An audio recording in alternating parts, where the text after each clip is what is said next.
I'm Tim Murphy. I'll try to turn on my video. Nope, it doesn't come on. Start my video, okay.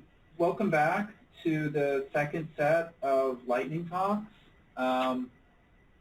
6 more talks. And these are on a wide range of really interesting topics. Brain stimulation in patients and also in animals. We're going to be hearing about apps for substance abuse, clinical databases, a lot of exciting material, as well as genetics. So I'd like to move to the first talk, and that's by Elizabeth Gregory. Elizabeth's a master's student with Fidel Villa Rodriguez. And I'd also like to encourage people to put the questions into Slido as we're going along, if you can.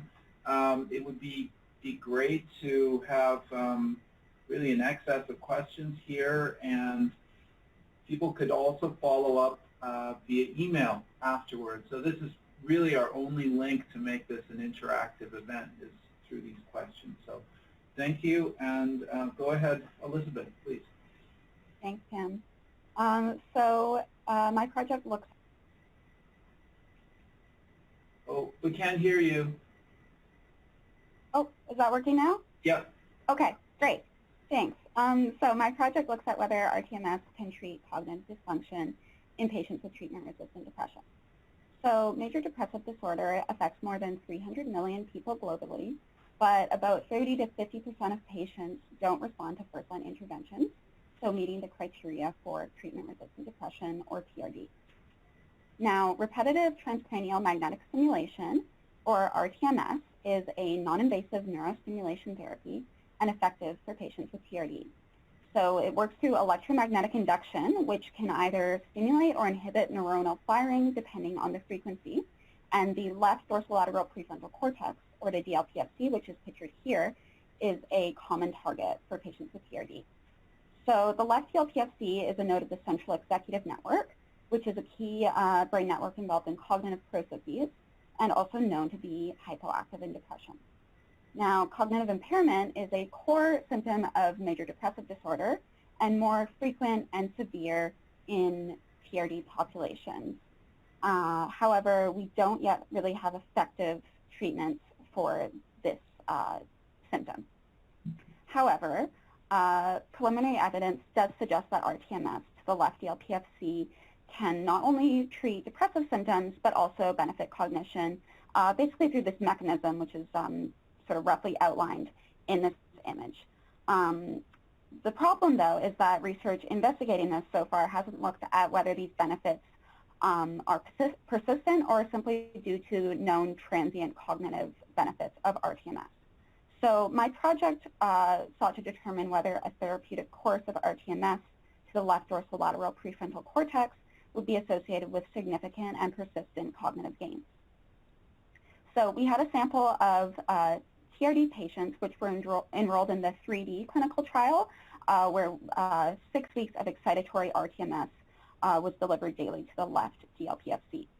So we had neurocognitive assessments performed prior to treatment commencement and 3 months following treatment, and we also recruited healthy volunteers which were assessed at similar intervals.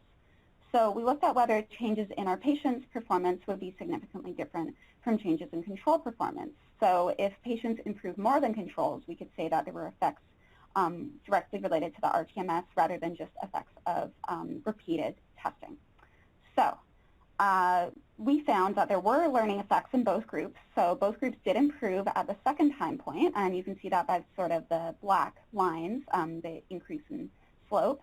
However, the increase in slope was not greater in the patient group compared to the control group.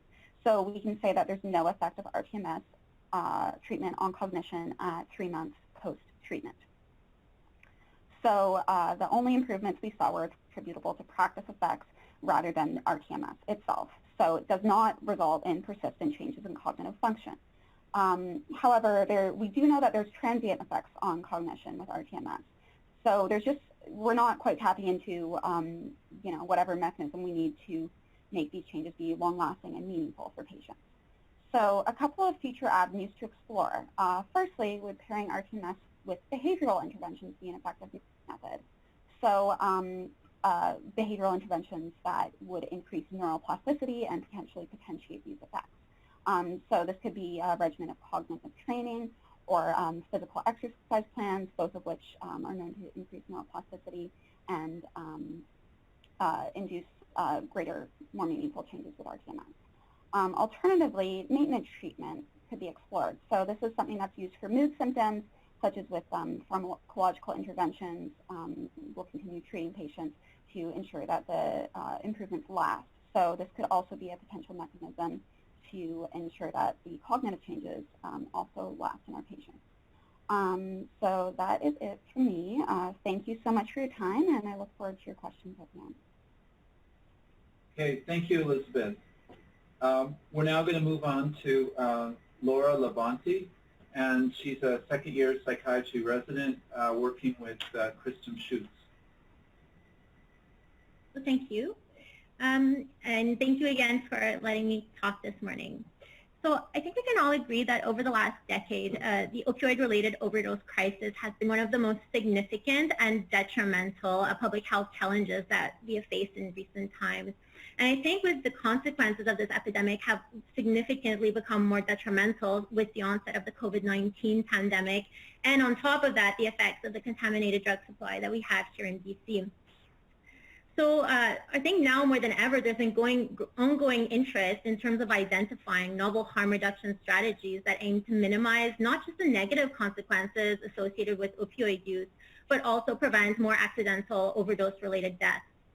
So the objective of this study were to better understand the relevance of implementing overdose prevention mobile applications by determining whether there are differences in concern over the use of mobile apps amongst individuals that had a prior history of an opioid-related overdose versus those that didn't. So this analysis was based on pilot data that was collected that was aimed at profiling clients from the Burnaby Center for Mental Health and Addiction, as well as St. Paul's Hospital.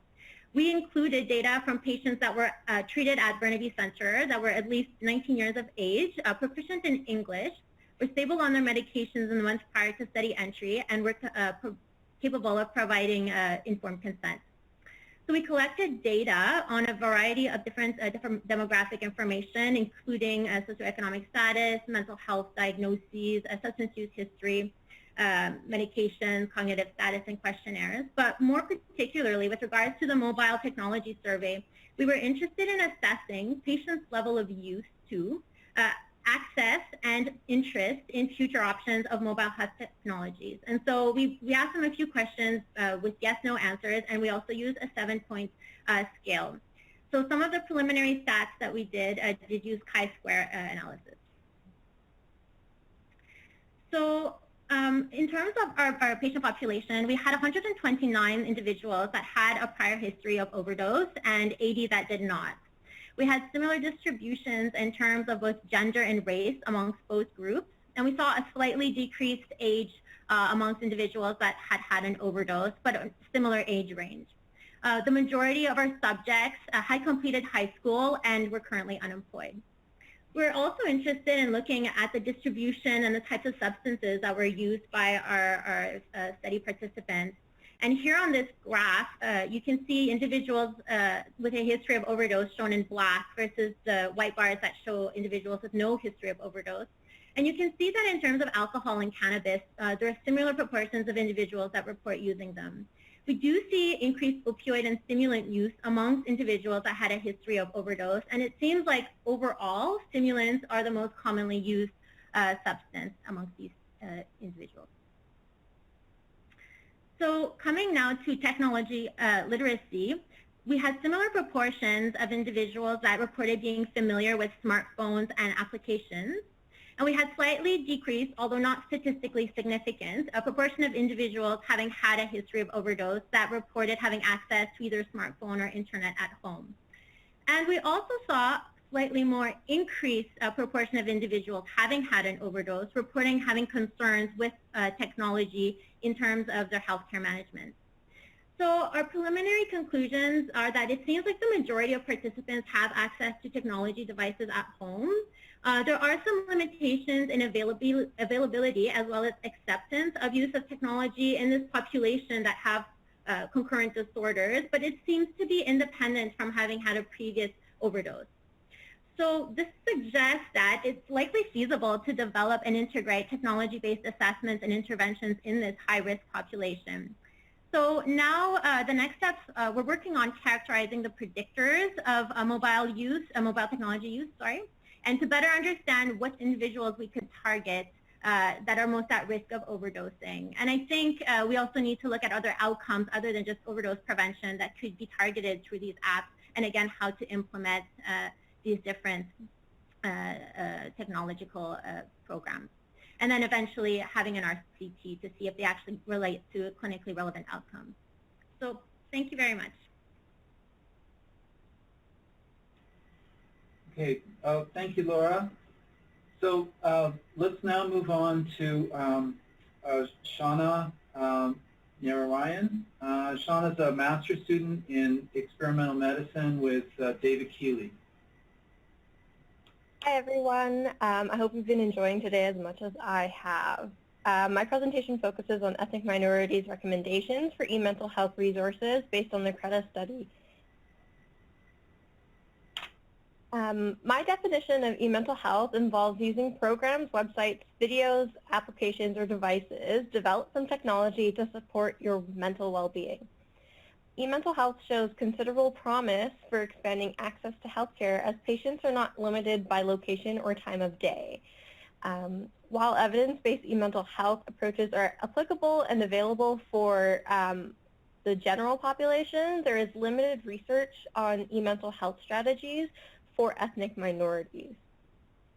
Which brings me to the objective of the study, to investigate the experience of e-mental health use among ethnic minorities for anxiety and depressive disorders in Metro Vancouver. The study employed a mixed method approach using a cross-sectional survey. The survey was administered online through Qualitrix, and we recruited participants through social media ads and community connections. On the right side of the slide, you'll notice some statistics of our sample. So 74% of our sample have used e-mental health. Most participants were young adults. 71% of the sample are female, and the majority, the major ethnic groups were South Asian and Chinese. The survey captured e-mental health use, experience with mental health difficulties, and we also adapted scales such as the Cultural Relevance Questionnaire and e-health literacy framework.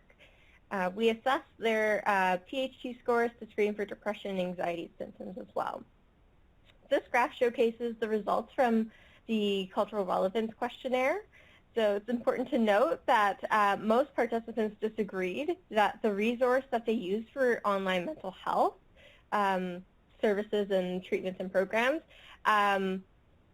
did not have, expressions familiar to the cultural group. It didn't include, symbols and phrases and concepts from their cultural group, and they didn't feel that their people from their cultural group were represented in the resources that they were using. Overall, the participants disagreed that the resource was culturally tailored.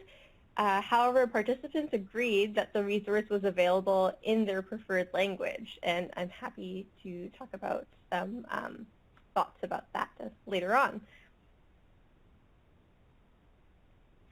So when asked about changes they would like to see implemented in future e-mental health resources, participants described improving cultural relevance in response to culturally linked stigma, the inclusion of minority language, and greater representation of minority groups. And on this slide, I have some quotes from participants about what they would like to see in future e-mental health resources. There are also a need for translations and increased language offerings with resources. Many recommendations included greater representation of diverse cultures, perhaps by sharing lived experiences of people with similar backgrounds. A lot of negative experiences that participants had discussed were with healthcare providers and culturally linked stigma, and that can be an area that can be tackled in these resources as well. It's clear that there's still more work needed to be done in the area of mental health for ethnic minorities, especially with the current COVID-19 pandemic. More e-mental health services will be restructured and implemented. From this data, we hope to use these recommendations to further support the creation and improvement of current e-mental health resources. Thank you. Okay, thank you, Shauna. And I encourage people to put questions on Slido. We're already getting a healthy number of questions, which is great. We're now going to move on to Katarina Rinnick. Katarina is one of the department's Marshall Fellows, and we're very grateful for their support. She's a postdoc working with Dr. Joël Lemoult and Ray Lam. Thank you very much for the introduction. So today I'll be discussing discrepancies between objective and subjective cognition in major depressive disorder using data from the CANBIND-1 trial. And if I could get the next slide, please. So major depressive disorder is common and debilitating and is characterized by both objective and subjective cognitive problems. Objective cognition refers to cognitive functioning as assessed using objective neuropsychological tests, whereas in contrast, subjective cognition refers to patients' perceptions of their cognitive abilities. Individuals with MDD often show discrepancies between objective and subjective cognitive abilities, and we refer to these as cognitive self-appraisals, which range from underappraisals to overappraisals. So underappraisals represent an underestimation of cognitive abilities. So subjective cognition is lower than objective cognition. And accurate appraisals are characterized by subjective cognition matching with objective cognition, such that there's little or no discrepancy between the two. Overappraisals represent an overestimation of cognitive abilities, in which subjective cognition exceeds objective cognition. Cognitive self-appraisals may be important for better understanding the course of depression or for better optimizing treatment. As such, the objectives of the current study were to assess how cognitive self-appraisals change following treatment and to investigate the association of self-appraisals with depressive symptoms, treatment response, and functional outcomes. So the sample consisted of 154 patients diagnosed with MDD who enrolled in the CANBIND-1 clinical trial. And phase 1 of treatment consisted of 8 weeks of open-label treatment with escitalopram. Patients completed measures of objective and subjective cognition and depressive symptoms at baseline and at the end of phase 1 of treatment, which for our purposes I'll refer to as post-treatment. And self-appraisal scores were computed by subtracting objective cognition, cognitive Z-scores from subjective Z-scores, such that negative scores indicate underappraisals and positive scores indicate overappraisals. So we see that self-appraisal scores increase from baseline to post-treatment. And we can also examine increases in self-appraisals by dividing the sample into 3 groups based on their self-appraisal scores at baseline. So this figure shows the repeated measures ANCOVA, controlling for baseline depressive symptoms. And self-appraisal scores are shown on the y-axis, with baseline and post-treatment time points shown on the x-axis. So we see a significant group-by-time interaction. If we examine shifts from baseline to post-treatment, we see that baseline underappraisers moved from the underappraising range to the accurate range, and the baseline accurate appraiser group moved from the accurate range at baseline to the overappraiser range post-treatment. Finally, overappraisers remained in the overappraising range following treatment. So this suggests that self-appraisals are sensitive to pharmacological treatment and shows that treatment results in increases in self-appraisals. We also found that at baseline, higher cognitive self-appraisals were associated with lower depressive symptoms.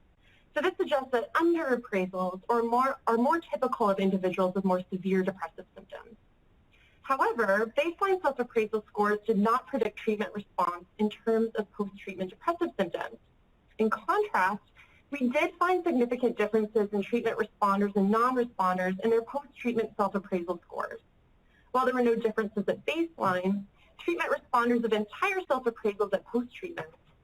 Treatment responders also demonstrated greater baseline to post-treatment increases in self-appraisals.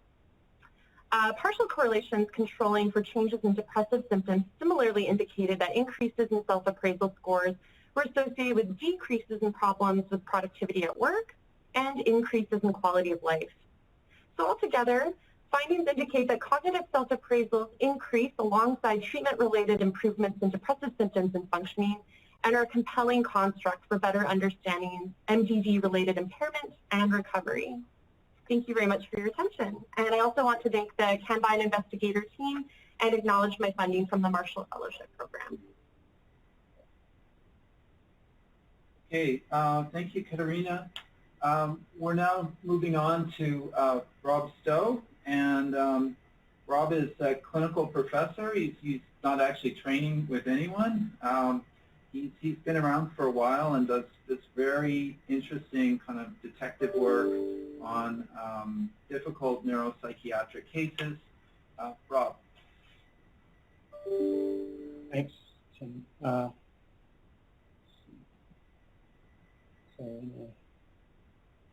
Can you all see the slide? Can you see the slide, Tim? Yep. Okay, okay, sorry. Lost the screen, sorry. There you go. Okay, so good morning. The UBC Major Study is a pilot omics research project involving 50 participants with highly treatment-resistant schizophrenia or schizoaffective disorder, hospitalized in the provincial BC Psychosis Program unit at UBC Hospital, located on the unceded territory of the Coast Salish peoples. At entry, participants are deeply phenotyped and chromosomal microarrays are performed and resulted via psychiatric genetic counseling. Today, we will focus on exonic DNA sequence variants identified in our first 10 participants via whole genome and corollary RNA sequencing performed in the BC Genome Sciences Center and analyzed in Michael Smith labs using a customized pipeline developed in the Pavlidis lab. Starting with around 6 million variants per case, these are honed down to between 12 and 42 variants. No mean bioinformatics challenge, as you can imagine. The prioritized variants are then curated using genotype-phenotype correlation and literature review. In psychosis-relevant genes, we identified pathogenic loss-of-function mutations in 3 cases, while 2 participants had pathogenic missense mutations. Next slide, please.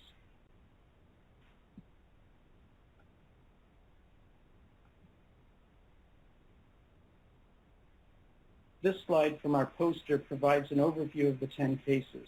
3 participants had chromosomal copy number variants of uncertain significance, or VUS, the most notable being a rare schizophrenia-associated 22q11.2 duplication involving the topoisomerase 3B gene, transmitted by a mother with schizophrenia.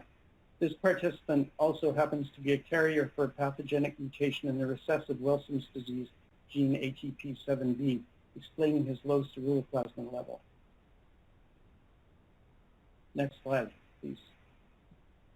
Here we've summarized a few of the most interesting variants. Participant 1 with schizophrenia onset at age 18 has a rare variant of unknown significance mapping into a critical region of NDGA1, encoding a protein that mediates synaptic adhesion via orexin neuroligand interaction. Dr. Anne-Marie Craig's former postdoc Yichen Yi, now in Hangzhou, has created the mutated protein and is testing its surface trafficking and binding to neuroligand 2. Participant 6 has a novel pathogenic protein truncating mutation in SETD1A, conferring a syndromic neurodevelopmental and psychiatric phenotype. Compatible features include his down-slanting eyes, fleshy and tapered fingers, learning disability, behavioral problems, and very early onset of schizophrenia at age 9. SETD1A is the gene in the Schema Consortium's meta-analysis of exome sequencing in schizophrenia most enriched for exonic variants, conferring an odds ratio of 20 for loss-of-function variants. It encodes a histone methyltransferase involved in dynamic chromatin modification, and its actions are opposed by lysine demethylase 1. In a SETD1A mouse model, LSD1 inhibitors reversed working memory deficits, of note giving given his impaired working memory, but good retention of encoded material. Participant 8 has a pre-morbid IQ of 142. Although not conduct disordered and possessing a strong social conscience, he has had a violent temper all his life. His first hospitalization was for paranoid schizophrenia at 25. He has a rare missense variant in NR2E1, which encodes a transcription factor essential for limbic system development and adult neurogenesis. Rare mutations confer risk of bipolar disorder and schizophrenia. NR2E1 knockout mice are extremely aggressive, ameliorated by clozapine and the more selective 5-HT2A and 2C antagonist, ketanserin. Next slide, please. So in conclusion, in our first 10 cases, we identified relevant, rare, or novel pathogenic or likely pathogenic mutations in half a cohort or 5 participants, validating our hypothesis of high yield of rare and potent mutations in these patients with extreme phenotypes of psychosis. Actionable results will be delivered through psychiatric genetic counseling. In addition, 8 also had missense mutations mapping into functional protein domains. Translational collaborations are in progress, as you can see. There are so many people that I would like to thank for their amazing contributions to this project. Chiefly Guillaume Poirier-Morency and Sanya Rajak in the Pavlitis lab, who created the pipeline and manually curated and validated so many DNA, RNA reads for reliability. Eric Wong, a postdoc in the Sponer lab, helped with protein impact prediction. Adrian Elbert, a medical genetics resident and developmental neurobiologist. Kennedy Borley, a psychiatric genetic counselor, and our talented research assistants, Jessica Bergin and Michelle Lucinek, helped with variant curation. And Kennedy Borley also helped tremendously with the poster and slides. We'd like to thank the incredibly supportive staff of the BC Psychosis Program and our sponsors, including the VGH and UBC Hospital, the BC Schizophrenia Society Foundations, and the UBC Neuropsychiatry Aaron Research Fund. Thank you very much for your attention, and my apologies for running a bit over time. Okay, thank you very much, Bob. We're now going to move on to the last lightning talk by Brittany Zhang, who is a PhD student in the neuroscience program, and she's been working with Jason Snyder and Fidel Rodriguez, and it's an animal brain stimulation project. Hi, thank you for this opportunity to present my project. My project is titled Chronic Intermittent Theta Burst Stimulation, or ITBS, Effects on Adult Hippocampal Neurogenesis in Males and Females. So chronic intermittent theta burst stimulation is a newer form of non-invasive neurostimulation, and this is used to treat major depressive disorders. And the development of this technique is so recent that we're not exactly sure of the exact mechanism that it has on the brain. That's why, so we know that similar non-invasive neurostimulation techniques, such as RTMS, affects hippocampal plasticity. So in the current study, we used adult hippocampal neurogenesis as a measure of hippocampal plasticity. So related forms of non-invasive stimulation like RTMS or electroconvulsive therapy increases hippocampal neurogenesis. So in this project, we also hypothesized that chronic ITBS increases neurogenesis. And lastly, we know that there is a sex difference in the prevalence of psychiatric disorders. And there's a sex effect in stress response, but we don't know whether psychiatric interventions affect males and females differently. So in the current study, we used male and female mice and compared their response. So this is the timeline of the project. So what we did is a week prior to chronic ITBS stimulation protocol, newborn neurons were birth dated with a DNA analog BRDU for survival. And we have a unique mouse model that allows for the induction of red fluorescent protein in these newborn neurons, and we will use them to look at morphology later. After 10 sessions of ITBS or sham stimulation over 20 days, animals were examined for their neurogenesis markers. We saw that there is little effect of ITBS on new neuron survival, as BRDU, the neuronal survival marker, is not affected by either stimulation or by sex. However, there is a significant interaction effect in the double cortin, which is a measure of neuronal maturation. So there is a greater population of immature neurons only in the male-stimulated animals, but not the female. If you look at the direction of change, females actually have a small but not significant decrease. And this suggests that the primary target of ITVS doesn't seem to be hippocampal neurogenesis, but what effect it does have is sex-specific. Now, next we looked at the morphology of these newborn neurons. So overall, new neuron morphology are largely unaffected by TVS.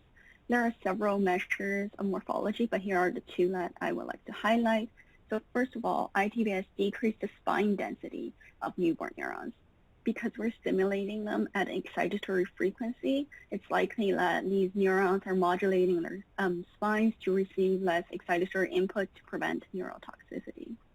And nextly, we saw that there's actually a sex difference due to, in newborn neurons in that they have a lower total dendritic length in females, but not males. And again, this isn't affected by stimulation. This is just difference in sex morphology. So our findings altogether suggest that neurogenesis is not the primary target, but it does increase hippocampal, the total population of hippocampal immature neurons, only in males, but not females. There may also be physiological and functional effects of these newborn neurons that are affected by ITVS, and that will be what I'm exploring later in the next study. Thank you. Okay. Thank you very much, Brittany. So we've now concluded our lightning talks, and it's time to discuss them.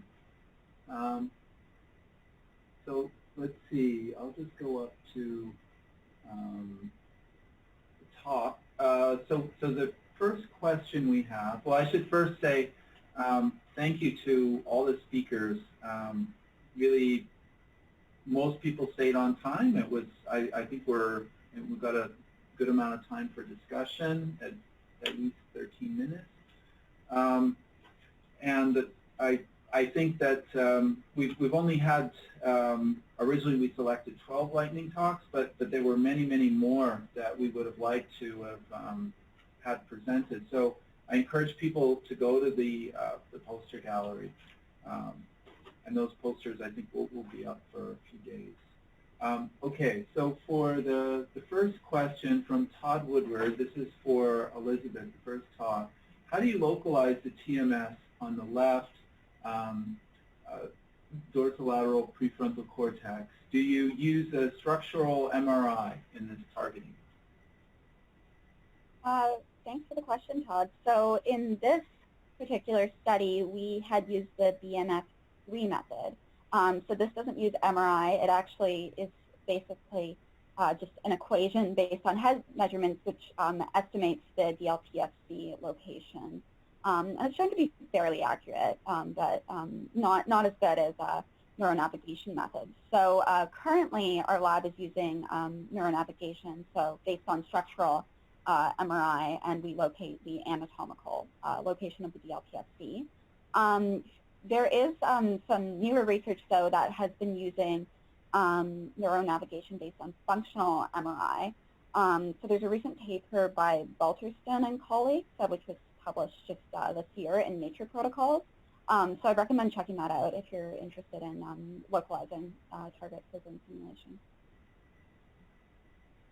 Okay, and I guess another question also for you is about the neurocognitive assessments. Are they done at the end of the treatment, and has this been studied?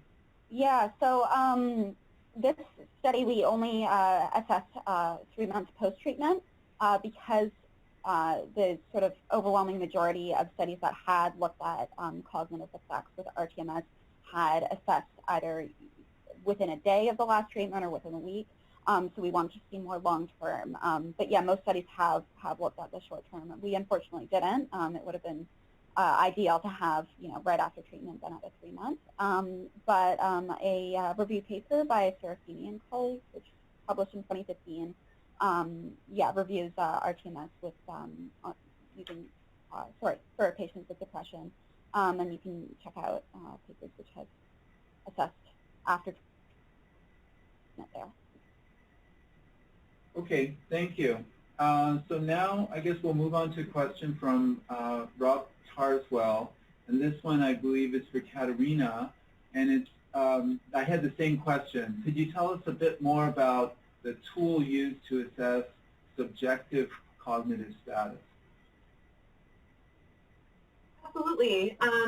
So we use the depression inventory development cognition item. So that's a new measure that's been recently developed by Dr. Lamb and some of his colleagues. And this is looking at issues such as cognitive slowing, difficulties with concentration and paying attention, difficulties with recent memory, and difficulties with executive function. So it's a clinician-rated tool, and clinicians will rate each item on a 5-point scale using a grid, and so that operationalizes both the intensity and the frequency of symptoms.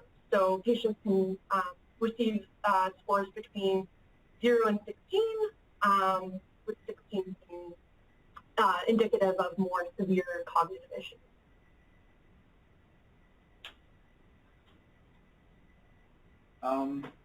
Okay, thank you. Let's see, so there's a question, I think it's a bit unclear, the next one from Anonymous. I think we're going to skip that one about the open label versus placebo effect. That must be for a different talk, not Laura's. So let's go down to the second question from Anonymous for Katerina. Baseline data, did patients with under self-appraisal also have lower objective cognition scores? I.e., is a change in appraisal cognition mediated by changes in their subjective perceptions or changes in objective cognition? Sorry, could you repeat that one more time? Oh, okay. So let's see. So I guess you're taking a difference between the two values, and so they're wondering. So did patients with underappraisal have lower objective cognition scores? Was there any kind of like a baseline effect? So we actually found, oh, sorry. Yeah, no, go on, yeah. I can answer part one of the question to start with.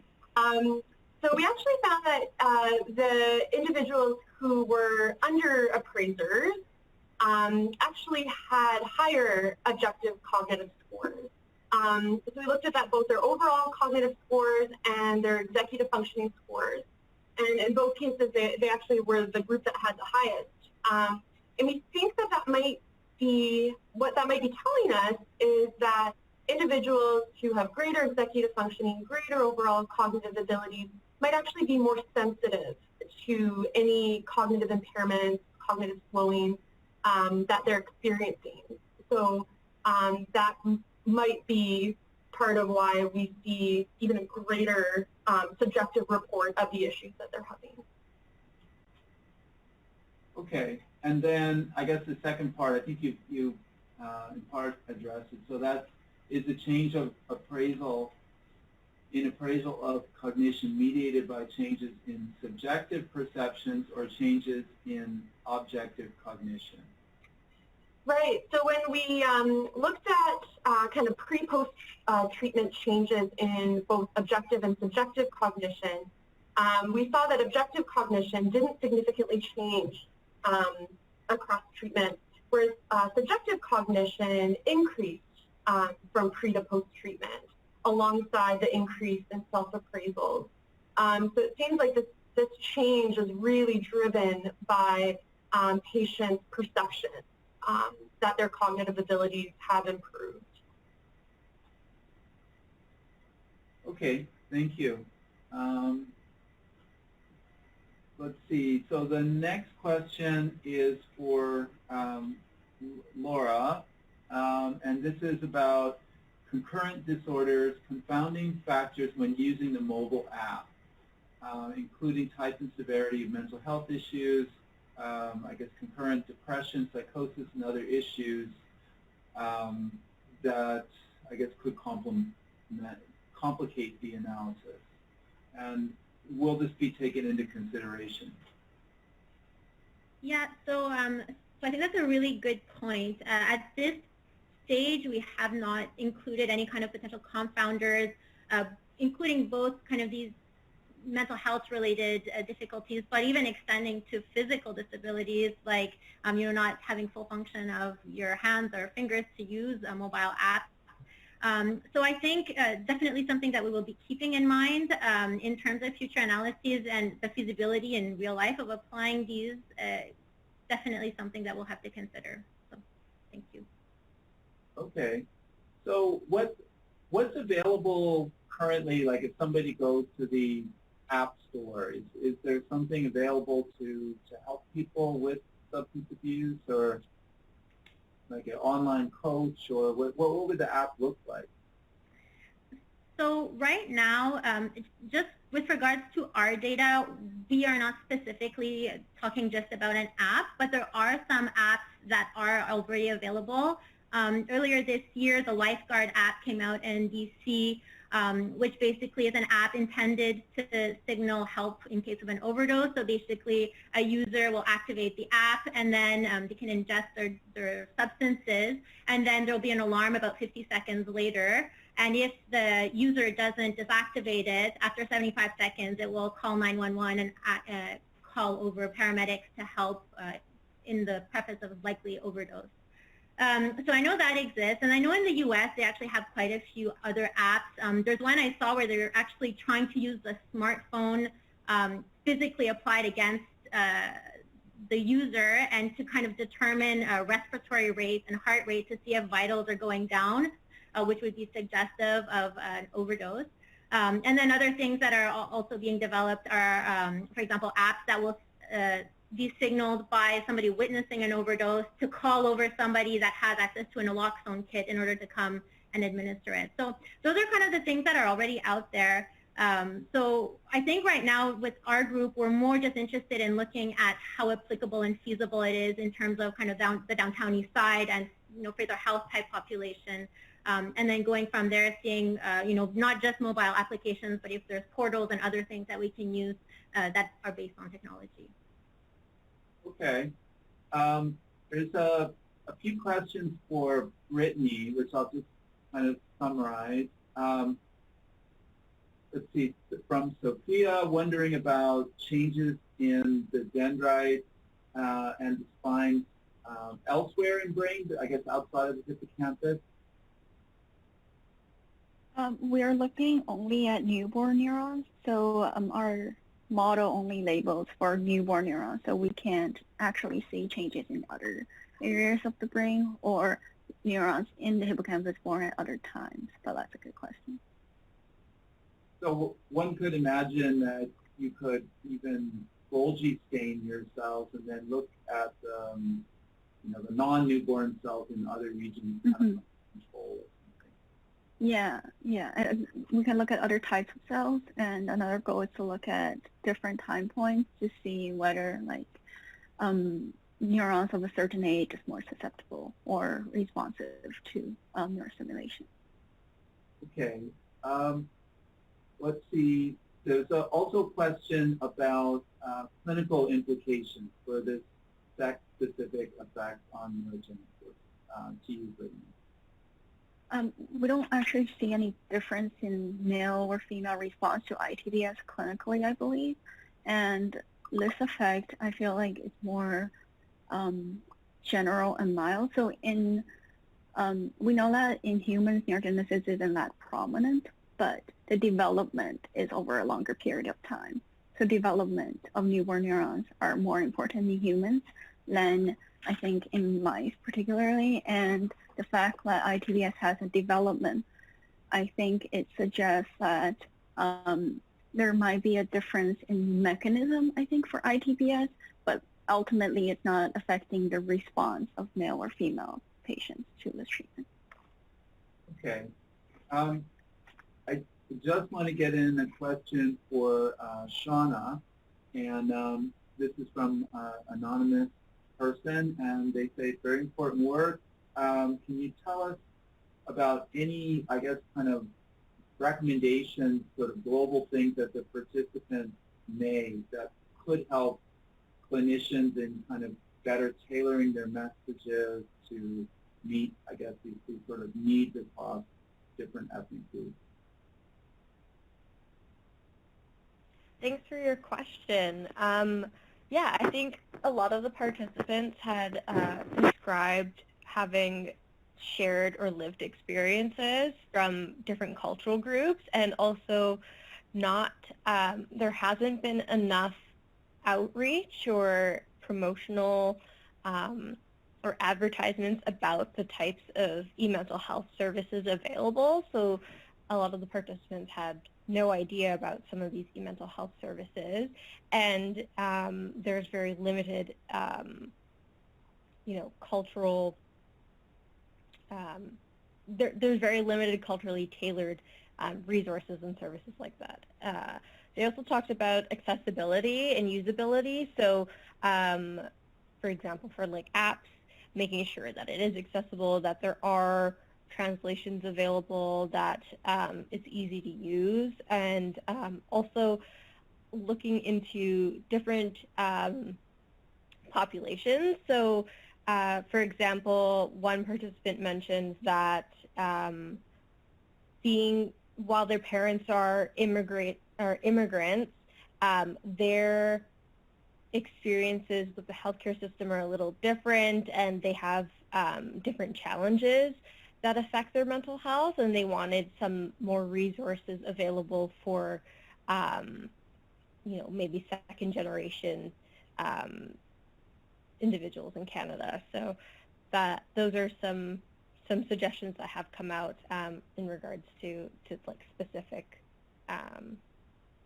resources or changes that they were looking for. Hope that answers your question. Yeah, thank you.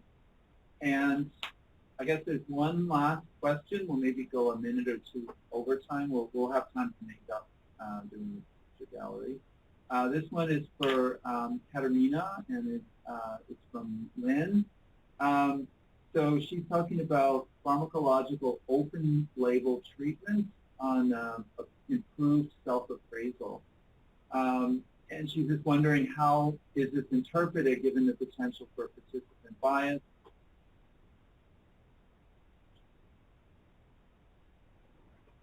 Absolutely.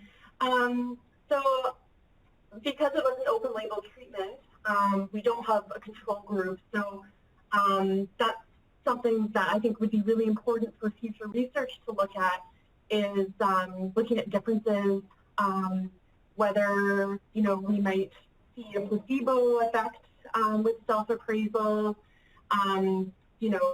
how stable self-appraisals are over time in people who aren't receiving active treatment, or maybe who are in a waitlist control group. If we're seeing that there's these changes in perceptions of cognitive ability over time, we might expect that some of that could happen as a result of placebo effects rather than the direct effects of the treatment. So I think that's a really important question for future research to look at. It'll also be important for us to look at these more fine-tuned changes in depressive symptoms as they change over treatment in response to treatment, and the changes in self-appraisals themselves, so we can seek sort of the temporal precedence of them and see what follows the other. I think that will be some really exciting work for future research using more intensive longitudinal methods. Thank you. Okay, well, thank you, Katerina, and thank you all of the lightning talk speakers from both sessions. I guess we successfully concluded it, and thank you for the questions from people. And I would like to encourage everyone to go to Slido, and all you need to do is put in participant code 80995, which I think has been in the chat, and then you can get into the poll and vote for your favorite lightning talk in each of the two sessions, and then also the posters. And now it is a pleasure to introduce Dr. Will Panenka, who is an assistant professor in our department, and he's a duly boarded psychiatrist and neurologist. He also has the distinction of doing basic science work on astrocytes with Brian McVicker, who I know about Bill's work, so he's familiar with the kind of the basic side as well. He is the medical director and founding member of the Neuropsychiatry Concussion Clinic within the BC Neuropsychiatry Network, and he's really focused on the study and treatment of brain injury and the illness that follows brain injury and how this disturbs behavior, mood, intellectual ability, and thinking processes. And in doing this, he has been developing this neuropsychiatry concussion clinic, which is, I guess, finding a wealth of different cognitive imaging and blood biomarkers in these patient populations. And I think he's going to show us how prevalent, and it's quite sad that so many individuals who have challenges from a mental health perspective also have previously had injuries. And the, I guess, confluence of neuroimaging and blood biomarkers really makes this a fertile area for research and treatment. So I'll turn it over to Will. Thank you, Will. Thanks, Tim. Okay, and thanks for having me on. I got a bunch of stuff that I'm excited to share with everybody, so let's just kick it off. So here's what we're going to discuss. The first and kind of main focus of this presentation is the hotel study, which many or most of you are already familiar with. It's a study of homelessness and health in the downtown east side. The next is called something called Canadian TBI, CAN TBI, which is a national biobank and database for patients with traumatic brain injury. Then 3, 4, and 5 should hopefully be quick. 3 is modifiable psychological factors that influence recovery from TBI, mainly mild TBI, also called concussion. 4, long-term neuropsychiatric outcomes post-COVID-19, which is a study that we just booted up. And 5, if we get that far, a little bit about what's on the horizon. So just quick, I'd just like to introduce the academic team that's in my life right now. I love science, but it's also definitely about the people that you journey through that science with. And these are all people who've been extremely helpful academically, but they're also good people and great friends. Angela Aquino, my RA. This is Christina Geekus, who I co-supervised as a fellow, now faculty at York. Noah Silverberg from psychology. Bill Honer, we all know. Trevor Hurwitz. Al Thornton, neuropsychology from SFU and a co-PI on many of the grants. Alistair Barr from pharmacology and substance use, and Grant Iverson, who was here and is now having an exceptional career over at Harvard in traumatic brain injury. So let's start with the hotel study. So what this is an ongoing observational study of residents in Vancouver's downtown east side. This slide, coming via Bill, the general methodology of the study is it's longitudinal. It's individuals who are in precarious housing. What precarious housing here, for our purposes, means is people who reside in SRO hotels, single room occupancy hotels, meaning that there's a bunch of hotels in the downtown east side that have corridors of small rooms with maybe a little boilerplate in there to cook some food, and then they share bathroom facilities at the end of the hall. It's Canada's minimum standard, although sometimes it doesn't meet Canada's minimum standard for health.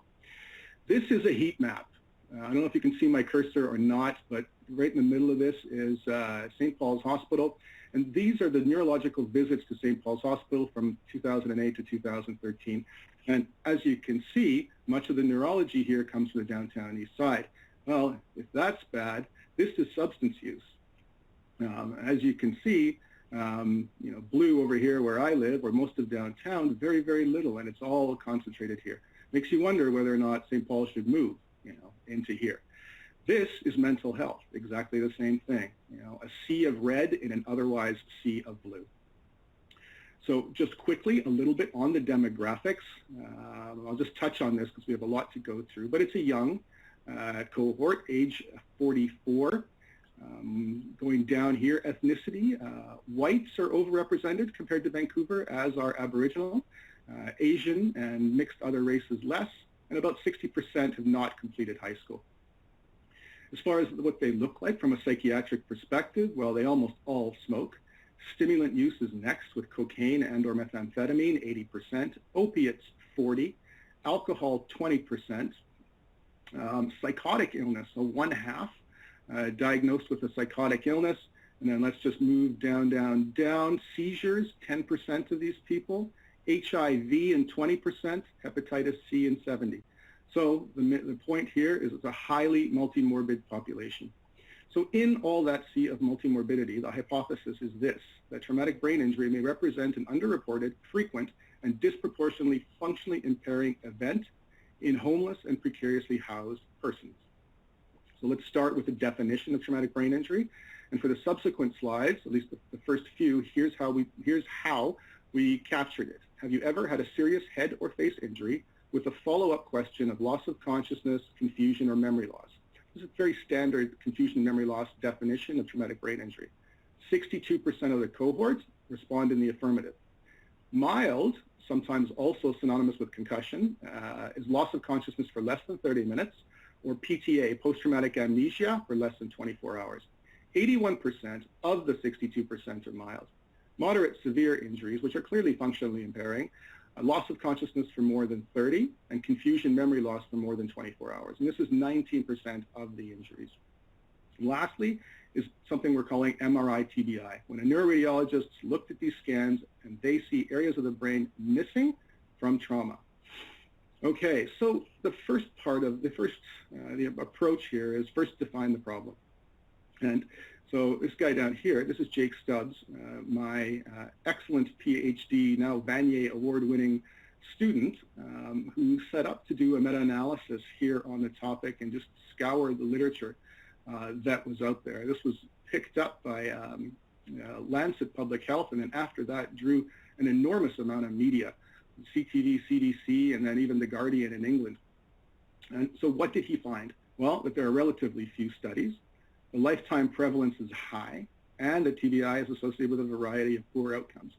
Why did it get so much press? It's probably because of this number, 22% in the moderate and severe category, which I think is a lot higher than people would have expected. Mechanism is somewhat alarming. So in the regular population, in you and me, it's sports, it's MBAs, it's falls in the elderly. For people in the downtown east side, it's violence. Major reason for suffering traumatic brain injuries. And in women, about half the women, it's from intimate partner violence, potentially opening up an avenue for intervention.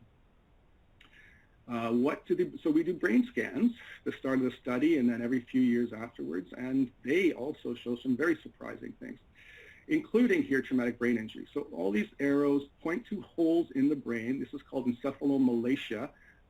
But for the non-neurologist, it's hole in brain or brain softening. And they are in typical areas where brain trauma, where you would expect out of brain trauma. And so a full 7% of people walking on the downtown east side have pieces of their brain missing like this from traumatic brain injury.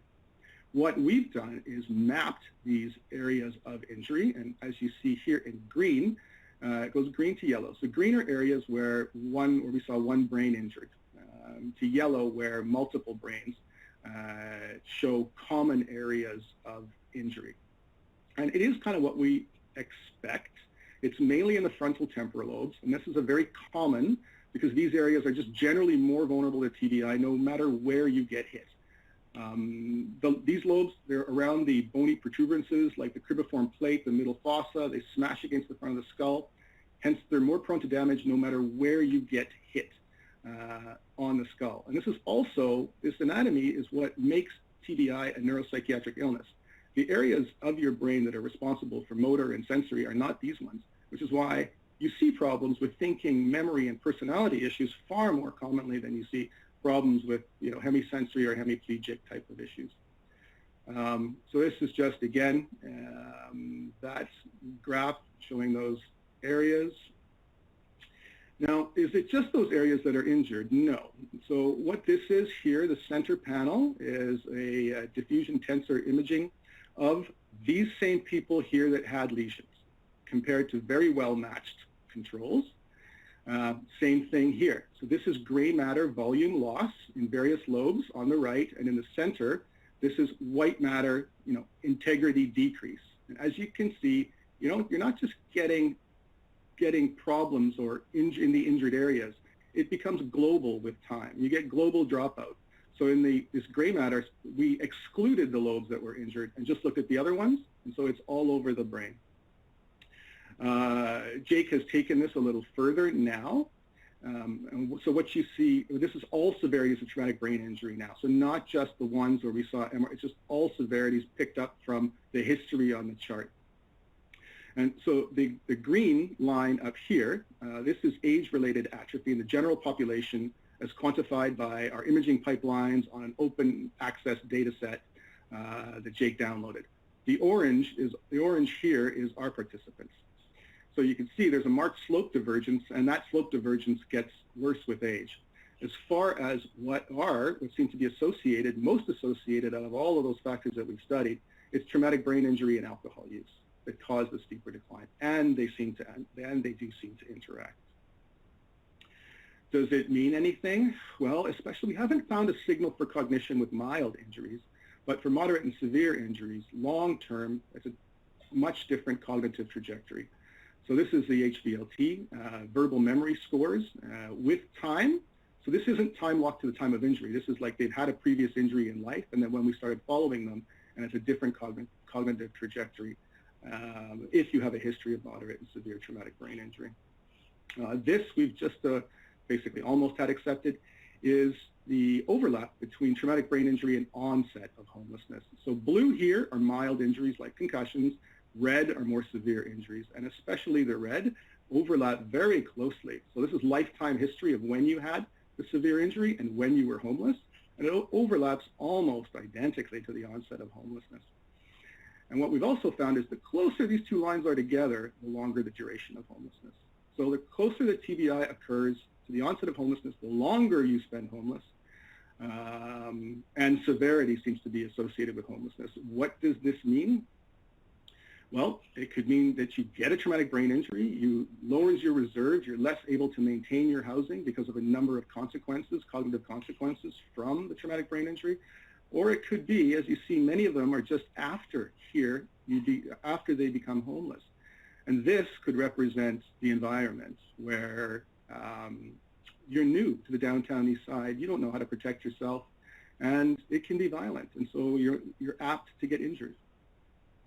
So with this data, we applied to CIHR to take this further into a longitudinal cohort, and were successful in 2018.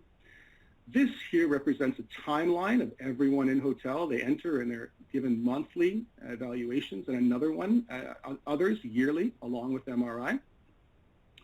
So for this longitudinal study, we enroll them, and when we do pick up a traumatic brain injury, either on the monthly exams or they come in when they've had one, they then enter a different pathway where they get a number of TBI-specific neuropsychiatric assessments along with MRI, and then we follow them out to a year. So, some progress. So consented, about 330. 74 participants acquired TBI, 97 of these events in the 74 because 16 repeat TBI. And the incidence is striking, so 30%. So there other studies in the literature are quoting 20, so we've got 10% higher at 30%, 20% with loss of consciousness, and 4% moderate and severe traumatic brain injuries. As before, alcohol, but now also opiates came through as a risk factor. And what's interesting also is that schizophrenia here is protected. And I think that's kind of interesting. Back to this, just because the world sort of assumes that schizophrenia is associated with violence. And here it looks like they're actually they're less violent, or if you can use TBI as a proxy, although I'm not really sure that you can. But it's interesting and something to follow up on. As far as consequence goes, so we do see a decline in mental health and cognitive function, especially with repeat TBIs. Okay, in any kind of good talk. You're taught to tell people what it is you're going to say, then say it, and then tell them again. So this is Jake telling you guys again what you just heard. New research out shows an alarming correlation between being homeless and suffering from a traumatic brain injury. Whoa, hang on a second. See if we can go back here.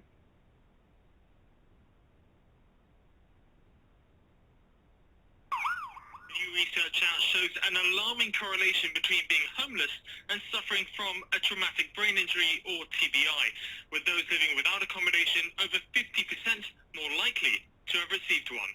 So what we found was that 1 in 2 approximately persons who are homeless and marginally housed has had TBI in their lifetime. And perhaps more striking is that about 1 in 4 has had a moderate or severe traumatic brain injury, or TBI.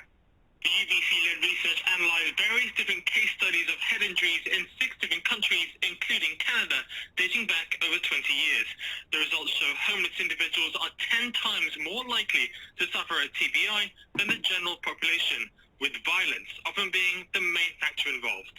In the general population, it's often falls or motor vehicle accidents or sports. And in this population, across all studies that have looked at mechanism of injury, it's assault. And so oftentimes in women, it's assault through intimate partner violence. It's a sad statistic that for those working on the front line of Vancouver's over 2,000 homeless population know all too well. It's very common for our staff, even a few times a week, to see people come in from our community that are suffering with a brain injury. Having a brain injury for our guests is a massive challenge, and they don't have a lot of the supports that they need, people that can support them through that process and the ways that it negatively impacts their life. Researchers at the moment say it's unclear if you're more likely to receive a TBI if you're homeless or if it's the other way around. What researchers are clear about is that one directly links to the other. We can... Okay, so that sort of ends the first section with, let's end it with why it matters. So cynically, you often hear that it's pointless, intractable, that these people are almost expendable, that they deserve it to some degree because they use drugs. And so I think one of the most powerful things that this type of knowledge does is it humanizes people and helps us advocate and reduces that stigma. As psychiatrists, we're all well aware of countertransference, and it all happens when we get irritable, difficult patients. And I think it's just better to know that some of the reason underlying some of this behavior might not be volitional, and partly due to an injury that could happen to any of us or to our kids. I think the same thing goes for all refractory mental illness, but knowing and that knowledge, I think, helps you advocate, and then all the rest of this falls into place. So it helps inform public health resources, educate, access appropriate housing and treatment, and all for what? So all to reduce what TBI looks like it causes in this population, which is suicide, incarceration, depression, psychosis, mental health problems, homelessness, and long-term cognitive issues. Okay, let's move on to some other projects. So this is CAN-TBI, Canadian TBI, National Biobank and Database for patients with traumatic brain injury. It's a multi-site, seven sites across the country.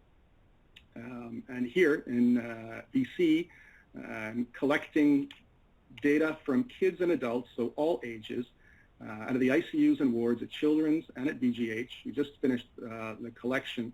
It's all severities of traumatic brain injury. They get enrolled and they get blood at 12 hours, 24 hours, 4 days, 7 days, and then we follow them for a year. We've just started publishing on this. I won't go into that. I just wanted to bring this up because I know there's a number of you who do some cytokine work, other kind of psychiatric biomarker work.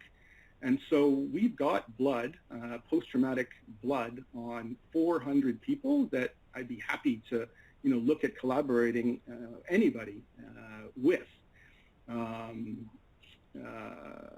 Yeah, so please reach out if that is of interest. Post-traumatic brain injury psychiatric problems are high. Depression's 8 times higher. Anxiety disorders are up. It looks like it does increase your risk of psychosis. So there's a million reasons why this could be incorporated. Modifiable factors affecting recovery from traumatic brain injuries. This is kind of the third research arm. This is with Noah Silverberg. Again, it's been a very productive collaboration. I think we've put out over 20 papers now trying to deconstruct what I think is some major iatrogenic harm that is happening in the concussion world. So medical advice after a concussion not that long ago was to just sit at home in the dark, no stimulation, don't do anything, and like nothing that causes discomfort. And make sure you monitor yourself for any kind of symptom, because you want to avoid anything, you know, that's untoward, otherwise you're going to be doing further brain damage. Well, obviously, we then gave people anxiety disorders all over the place, because when you get somebody in a white coat telling you something like this, it causes internal hypervigilance, and all sorts of benign sensations get catastrophized, leading to withdrawal, anxiety, disability. So now we've come full circle, and we're basically telling people that the pain is okay and go deal with it. It's a slightly more nuanced argument than that, but really we're looking at a activation model, just like we do for other body parts, for back pain, for rehab in general. So let's just quickly go over a couple of them. So cogniphobia here refers to fear and avoidance of cognitive exertion because you're afraid of the resultant pain or damage it'll cause. Not surprisingly, a lot of that hinders your recovery from traumatic brain injury. Depression occurs after traumatic brain injury, like I said, 8 times higher, and affects your recovery. Headache trigger sensitivity. People who avoid their headache triggers do worse. This mainly NOAA, de-implementing prolonged rest, so get them active, concussion guidelines. This, thankfully, so alcohol does not impede recovery from mild to moderate traumatic brain injury, and obviously take that with a bit of grain of salt. It's just one study.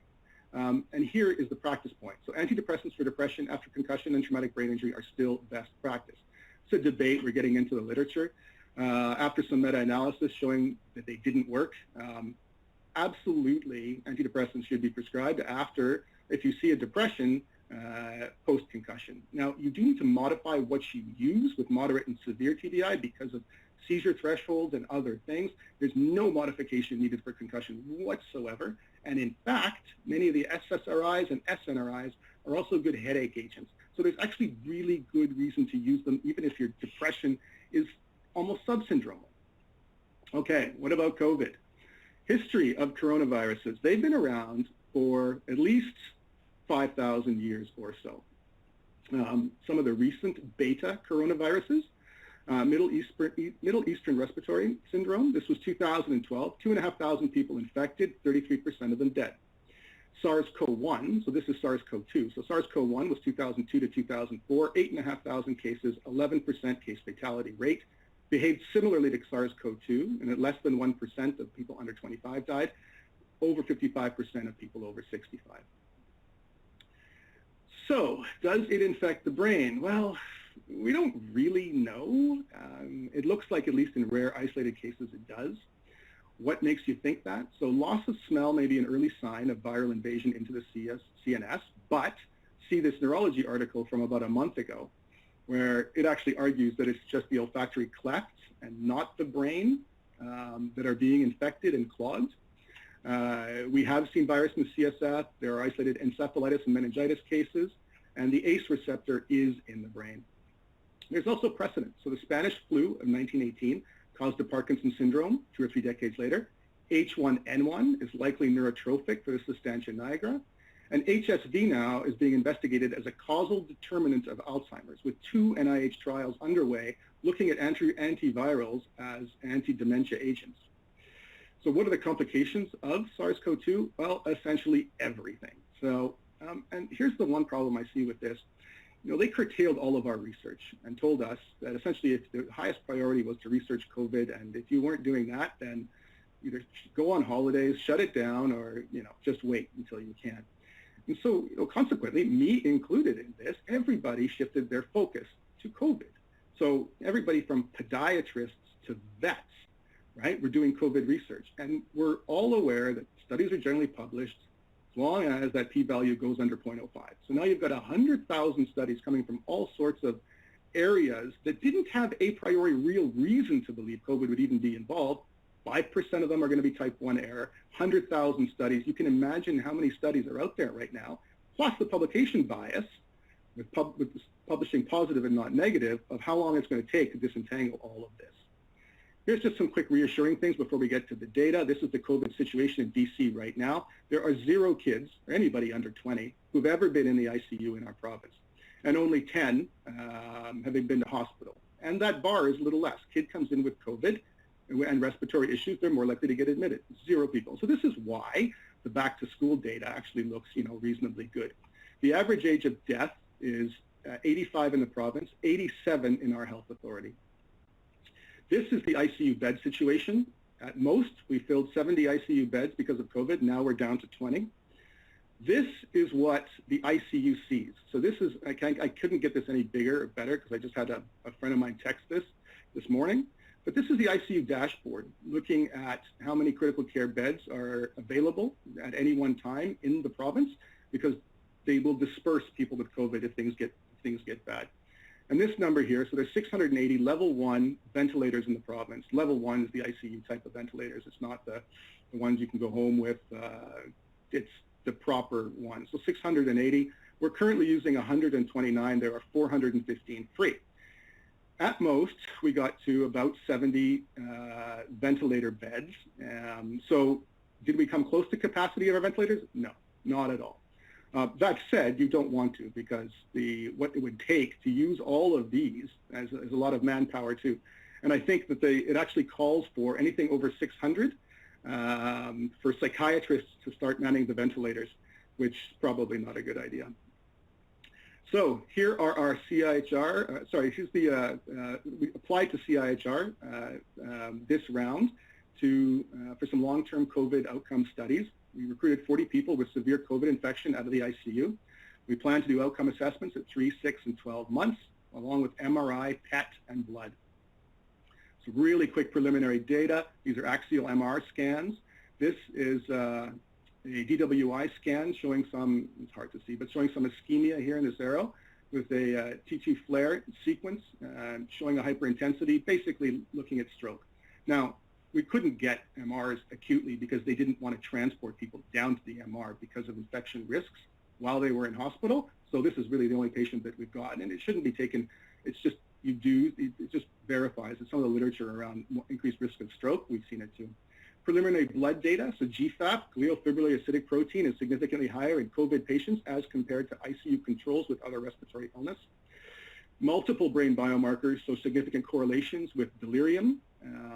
And in our sample, in a small sample, it was with the COVID, but not in the ICU controls. So maybe there is something about delirium, that process, and it suggests maybe there is more of an infective component, either the blood-brain barrier or the blood-brain vasculature or something.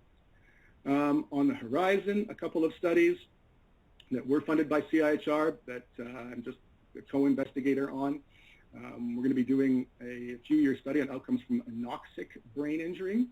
And this we see a lot in neuropsychiatry. And then a longitudinal study on concussion with the varsity athletes. And the last one I wanted to talk to you quickly is this Hail Mary and chronic traumatic encephalopathy. So chronic traumatic encephalopathy is the degenerative illness that you've all heard about in athletes. It sort of mimics Alzheimer's with a bit different geography, but it's a tau deposition dementia, thought to be, it's neurodegenerative disease, repetitive TBI, thought to be necessary but not sufficient, and it's an Alzheimer's-like tauopathy. So here, Dave Duerson and Junior Seyo, both of these guys shot themselves in the chest so their brain could be saved for the autopsy, and both showed autopsy patterns consistent with CTE. We talked about viruses infecting the brain. So herpes viruses have been linked etiologically to Alzheimer's disease. They may lie dormant in the brain, not just in the ganglia. They reactivate in times of trauma. Think about a cold sore on your lip or with the sun or with any kind of trauma. They reactivate elsewhere, all across your body in response to any kind of trauma.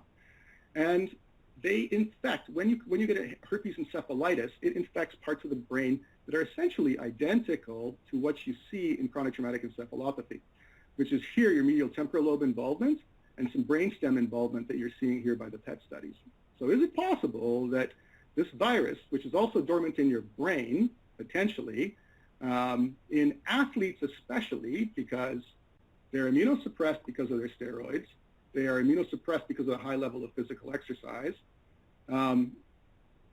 American football athletes likely don't shy away from using water bottles, at least 20 years ago, between them, or kissing other people, right? So there was a reason to think that they would have a higher load or more seropositivity. So with 60 postmortem brains from the Rush Memory and Aging Project, thanks to Bill, now our PCR results were underwhelming. 5% rate of HSV in those postmortem brains. We've also got saliva, because your shedding of these viruses in the oral mucosa is a very sensitive way to index your immune control. In 53 patients on concussion and 46 people with orthopedic controls. And we're also going to be checking for viremia in our ICU brain trauma patients. You do get a herpes virus viremia from sepsis. Whether you get it from brain injury, nobody knows. So that's what's going to keep me busy for the next 5 years. And thank you very much for listening. Okay, thank you, Will. That was beautifully delivered.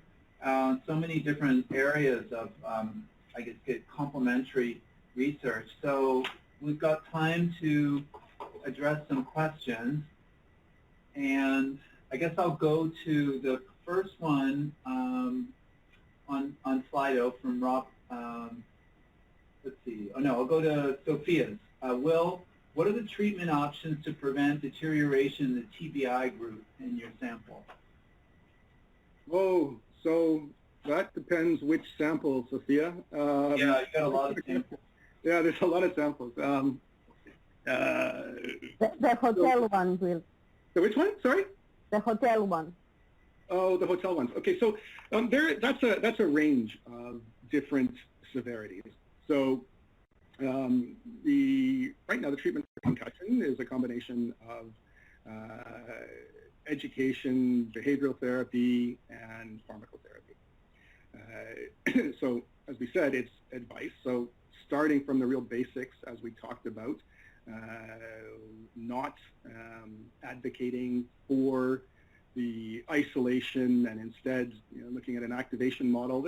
It's a graded activation model. So as an example, what we do in athletes now is they come, after 2 days maximum of rest, you're up on a treadmill until you get a headache. Then you pull back a little bit, you sit there for a week, and then you go back, and then you hit that threshold again. So it's graded back to life resumption that obviously is not available for them because they don't get that kind of care. Then is pharmacotherapy. So again, there's a myriad of things that happen and are increased from depression, anxiety to cognitive problems, which we know that if you treat early and that your outcomes are better. So it's that treatment. And then the other major pillar is looking out for all of the stuff that's going to happen in that environment. So you have somebody with a brain injury. Well, this is the time that they need more advocacy, that they need, so like they're all living in these hotels, and it's the time to go to the hotel manager and say, look, this is what's going on. If you see this behavior, could you let us know? Everything from, if they start to lose consciousness on day 2, they need to go to emergency because they have an epidural hemorrhage to, give them some understanding. They won't be able to do these tasks. So that's that. As far as the anoxic traumatic brain injury, from the ICU, it's mostly perfusion stuff that would be difficult to get into, and then the rest of the population out of the concussion clinics, it's, as you see, it's mostly behavioral modification, Sophia.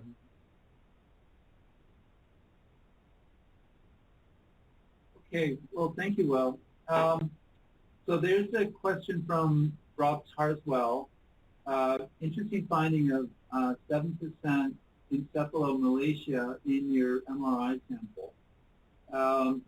He's wondering whether you could combine this with a functional imaging measure, such as like SPECT PET. And he thinks that potentially that 7% figure would be higher if you looked at perfusion or metabolism, something that would be sensitive to those measures. Yeah, Rob, you're exactly right. I would love to see PET, especially for a number of reasons. I'd be less inclined to think that a SPECT scan would reveal too much given all of the other influences, like the substance use, et cetera, that would likely do something to perfusion. But with PET, you would get the perfusion, and you also would get the rest of it. And I think it'd be fascinating to see whether or not you have a pattern that resembles early CTE, chronic traumatic encephalopathy, in the patients on the downtown east side that have repetitive injuries. But not only repetitive injuries, again, if it happens to be a viral interaction, a ton of stress. They're immunosuppressed. I think it'd be very, very interesting. And we've toyed about it in the past, and it's it's limiting. The PET scans that we're doing for COVID are $5,000 a pop, but I hope one day that we do, because I absolutely think it would be, and I don't think you would need much. I think you pick 5 people, and we know 5 or 6 people down there who've got 10, 20 TBIs, and do they show that pattern? And that would easily be enough to spawn a whole grant without a problem, I think. Okay. I had a question. So you talk about, I guess, psychosis in this population, but I guess we should really be thinking about it as psychoses, that they're going to be, it's a situation where you could have an intersection of, Bob Stowe's talk, where he was concerned with genetics in these refractory patients and combined with the head injury. So it seems like there's almost a kind of treatment strategy tailored based on the kind of comorbid injuries as well as whatever was the underlying cause that brought them there. So, do you want me to just discuss psychosis? The issue, I guess it's more of a comment than a question. Do you think this would be a rich area for the genetic analysis as well? Bob and I have, along with Bill, considered this in the past. I don't know. It's tough to say. I mean, there's refractory psychosis, but for Bob's studies, generally, what it really enriches what Bob does is there's also a physical phenotype, associated with it. In general, there's some sort of element of developmental issues, which we haven't really done, I guess, a deep investigation of in our cohort, other than a few people which we know have genetic neurological illness, to know. So much of this, you would think so much more of this is environmental than a regular population. So I don't know. If Bob is still online, he wants to comment on that. Certainly, in our refractory psychosis people down there, I can't remember the exact, but it's something like 10% of people in the downtown east side are essentially people that we've lost, that were supposed to be institutionalized. And those institutions closed down, and so now instead they're just vulnerable in the downtown east side. For those people, absolutely 100%. And so maybe they could serve as almost like a positive control group in that population, and then you could look at other people. So, yes. Okay.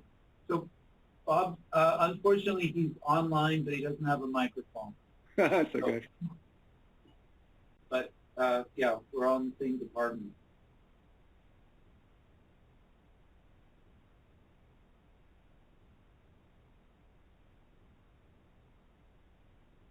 Okay, it doesn't look like there's just one comment from Rob Tarswell about the PET tau study and NFL players and unblinding.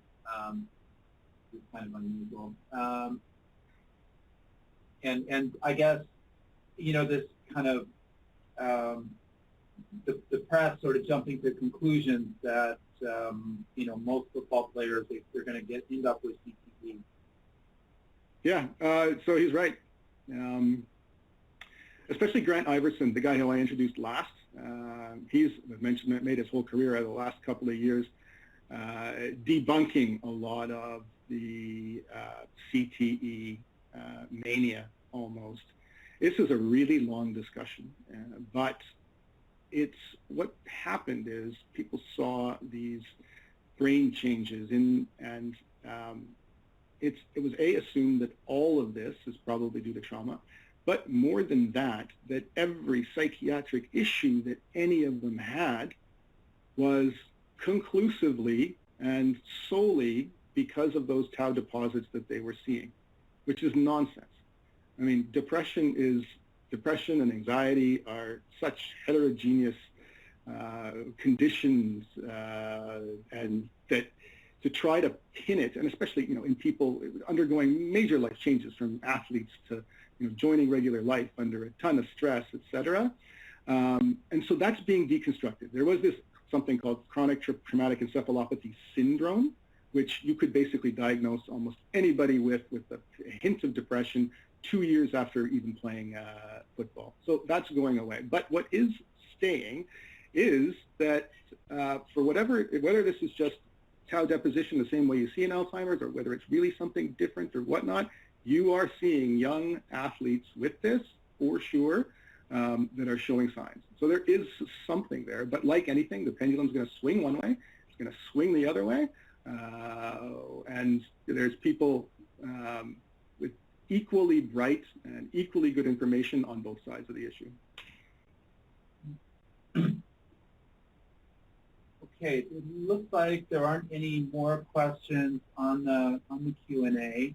I guess I'm wondering if now that we're in COVID, and you've talked a lot about viruses that are kind of in the community as aggravating neurological disorders, is it possible that our viral load might go down now that we're doing all this, this isolation, and we're not coming in contact with people? And oh, Tim, I have no idea. I wouldn't even want to wade into that debate. Yeah, I mean, I'm just really glad that very clearly the death rate looks substantially different now than it did in the spring. And whatever the reason for that is, whether it's masks reducing the inoculum to less of part of the vulnerable population being hit now, I don't know, but at least the trend is encouraging. Well, it's really great work you're doing. Thank you so much, Will. Thanks very much for having me here, Tim. See you guys. Don't go away, Will. Don't go away? Okay. No, don't go away. So okay. we are going into our lunch break now, which is also the poster viewing time. I just want to mention something very important. You have the opportunity to indicate your preference in terms of the lightning talks that we just had by voting, and also to indicate your preference for the best poster in clinical, translational, and basic neuroscience. Because the time is limited and we have a huge number of posters, with very great difficulty, we pre-selected 10 that we think stand out because of their innovation or the robustness of the findings or the clinical relevance or a combination of all three. You can see the poster finalists here.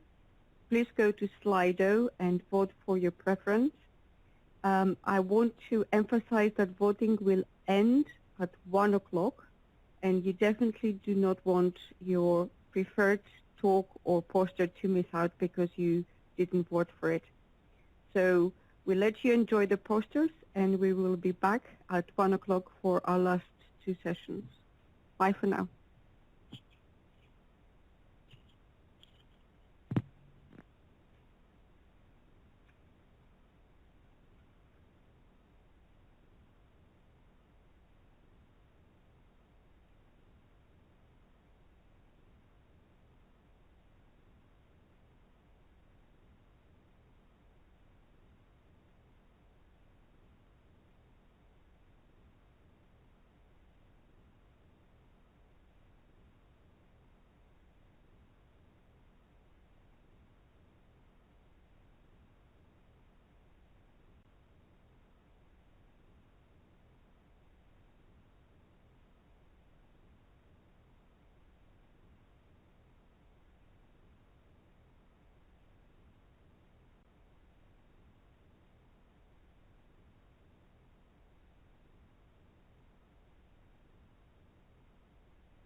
You are the only participant in the conference.